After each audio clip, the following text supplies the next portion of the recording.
কেকেআরের প্রতিপক্ষ হায়দ্রাবাদ। কেকেআর কবে কাদের বিরুদ্ধে লড়বে বিস্তারিত জানতে হলে ভিডিওটি সম্পূর্ণ দেখুন। আর এই ধরনের ক্রিকেট নিউজ প্রতিদিন পাওয়ার জন্য চ্যানেলটিকে সাবস্ক্রাইব করে দিন। কলকাতা নাইট রাইডার্স 14 ম্যাচে 20 পয়েন্ট নিয়ে লিগের অভিযান শেষ করে। তারা 9টি ম্যাচে জয় তুলে নেয় এবং পরাজিত হয় 3টি ম্যাচে। কেকেআরের 2টি ম্যাচ বৃষ্টিতে ভেস্তে যায়, ফলে সেই 2টি ম্যাচ থেকে 1 পয়েন্ট করে সংগ্রহ করে কলকাতা। লিগ টেবিলের 1 নম্বরে থেকে প্লে অফে উঠে আসে কেকেআর, তাই তারা প্রথম কোয়ালিফায়ারের যোগ্যতা অর্জন করে।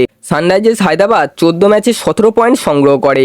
তারা 8টি ম্যাচে জয় তুলে নেয় এবং পরাজিত হয় 5টি ম্যাচে।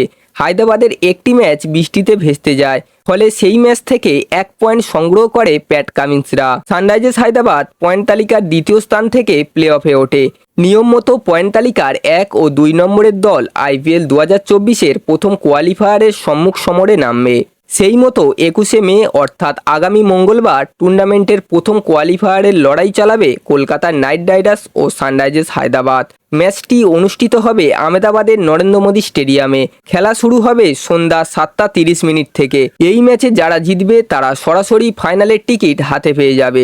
যারা হারবে ফের দ্বিতীয় কোয়ালিফায়ারের লড়াইয়ে নামতে হবে। নিয়মিত লিগ টেবিলে 3য় ও 4র্থ দল IPL 2024-এ এলিমিনেটরে মাঠে নামবে।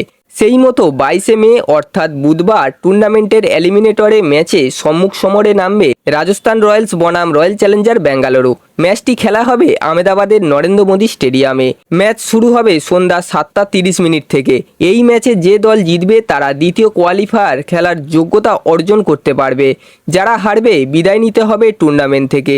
24শে মে শুক্রবার চেন্নাইয়ে IPL 2024-এর দ্বিতীয় কোয়ালিফায়ার ম্যাচ অনুষ্ঠিত হবে। চিপকেই ফাইনাল খেলা অনুষ্ঠিত হবে 26শে মে রবিবার। বন্ধুরা, এই 4টি দলের মধ্যে আপনাদের পছন্দের দল কোনটি অবশ্যই কমেন্ট বক্সে জানাবেন। ভিডিওটি ভালো লাগলে একটা লাইক করে দেবেন এবং এই ধরনের ক্রিকেট নিউজ প্রতিদিন পাওয়ার জন্য চ্যানেলটিকে সাবস্ক্রাইব করে দেবেন।